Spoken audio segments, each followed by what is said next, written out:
Let me ask you a question. Have you ever wondered why, even when you try your best, even when you think you're doing everything right, something still keeps you small, like invisible hands holding you down? You wake up, you go to work or school, you scroll through your phone, you try to stay productive, but inside something feels wrong. You feel like a lion locked in a cage being told to purr like a cat. That's not an accident. That's by design. And tonight, we're going to talk about it. The system that was built to keep you weak. Napoleon Hill once said, "The man who masters himself becomes unconquerable." But here's what he didn't fully tell you. Society will do everything in its power to make sure you never become that man. Because if you ever truly wake up, if you ever truly learn to think for yourself, you become dangerous. Not violent, not rebellious in the shallow sense, but dangerous, because you can no longer be controlled. And control is what the world runs on. From the moment you were born, you were programmed to fit in, to obey, to seek approval, to believe that authority knows best. You were taught not to question, not to challenge, not to stand out. And the result? A society full of men and women who are alive, but not awake, who follow rules they never agreed to, who trade their souls for comfort, their potential for approval, and their dreams for security. You think you're free, but look closer. You're told what to think, what to buy, what to fear, and even what to dream. You're told success is a paycheck, happiness is a product, and love is a performance. And when you start to see through it, they call you crazy. Because the truth is dangerous. It cracks the illusion that keeps people docile. Hill warned that the majority of people permit themselves to be controlled by opinions, habits, and beliefs handed down from others. He called it the hypnotic rhythm. It's the invisible current that pulls you toward mediocrity. It's why you procrastinate even when you want to change. It's why you stay quiet when your soul wants to scream. It's why you keep chasing things that never fulfill you. Because society doesn't want thinkers. It wants consumers. It doesn't want leaders. It wants followers. It doesn't want the strong. It wants the obedient. Every ad, every trend, every piece of news is designed to make you react, not reflect. To make you emotional, not logical. To keep your mind noisy so you never hear your own thoughts. Think about it. When was the last time you sat in silence? No music, no phone, no distractions, and just listened to yourself? Most people can't, because silence reveals truth. And truth is uncomfortable. Society sells comfort because comfort kills ambition. It dulls your hunger. It tells you, you're fine just the way you are. But Hill said, the moment you stop learning, you start dying. And society wants you half alive. Because half alive people still pay taxes, still buy things, still follow orders. You were born with potential and with fire, with madness, with creativity. And they covered it up with fear. Fear of failure, fear of judgment, fear of standing alone. But let me tell you something. Every great person Hill studied had to walk through that fear. They had to reject the system that told them to stay small. They had to say, no, I will think for myself. Because the moment you start thinking for yourself, you become untouchable. You stop reacting. You start creating. You stop consuming. You start producing. But here's the trap. Society doesn't use chains anymore. It uses dopamine. Every notification, every like, every meaningless headline is a tiny hit that keeps you compliant.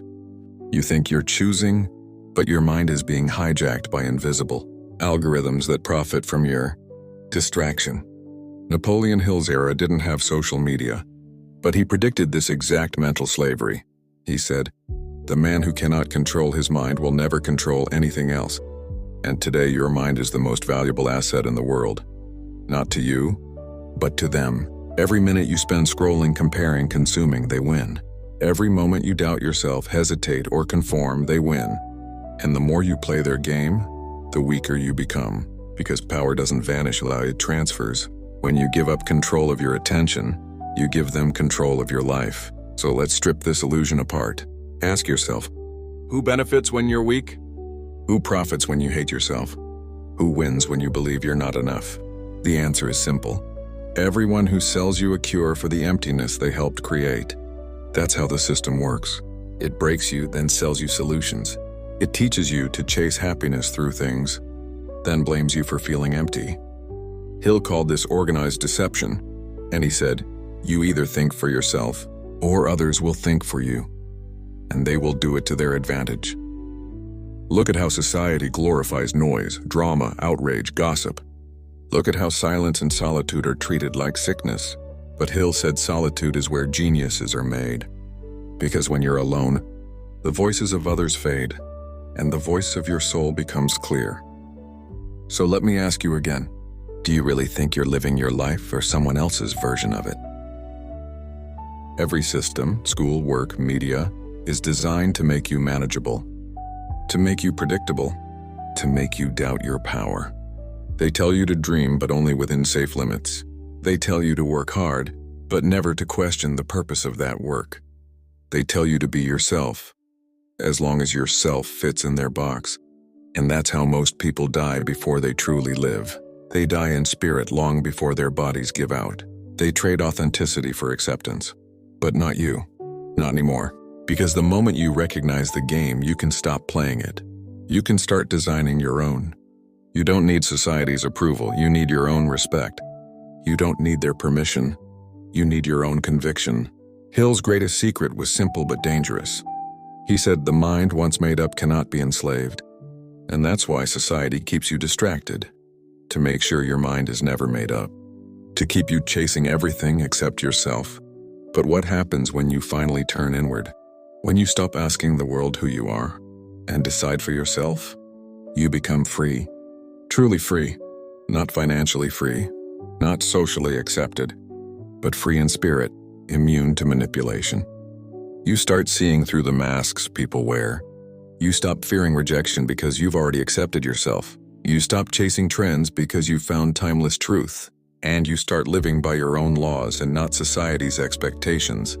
But freedom has a cost. You will lose people. You will be misunderstood. You will be called arrogant, delusional, or cold. That's the tax for authenticity. Hill said, the price of greatness is isolation. Because when you outgrow the cage, the birds inside will call you crazy for wanting to fly, but you have to fly anyway. Because staying small to make others comfortable is a slow suicide. The strong don't fit in, they build. They don't complain, they create. They don't follow, they lead. So if you're tired of being drained by this world, if you're tired of feeling like a puppet in someone else's play, unplug. Take back your attention. Take back your time. Take back your mind. Delete what doesn't serve you. Question what everyone else accepts. And stop explaining yourself to those who never plan to understand you. Because the truth is, society will always tell you you're too much, too ambitious, too different, too focused. But that's only because you remind them of what they gave up. The strong don't seek approval, they seek growth. And growth means discomfort. It means facing your fears, sitting with your pain, and disciplining your mind until it obeys you. That's how you escape the invisible prison, not by fighting society, but by mastering yourself. Napoleon Hill's students learned that freedom doesn't come from rebellion. It comes from awareness, from realizing that every chain that binds you is built from your own beliefs. And the moment you change those beliefs, you break free. So tonight, stop waiting for the world to change. Start changing how you respond to it. Reject mediocrity. Refuse comfort. Reclaim your focus. Because society will always try to make you weak, through fear, through distraction, through comfort. But strength isn't built by avoiding struggle. It's built by embracing it. You were not born to be a background character in someone else's script. You were born to write your own story.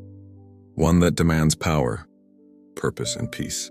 So the next time the world tries to tell you who you are, smile, because you know the truth now. You're not what they call you. You're what you decide to become. And that decision, that sacred act of mental independence, is how you win. Not by fighting the system, but by becoming untouchable within it. Society thrives on your weakness.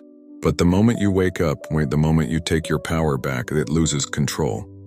So stay awake, stay disciplined, stay dangerous. Because a mind that cannot be manipulated is a mind that cannot be enslaved. And that, my friend, is what Napoleon Hill was really trying to teach us all along.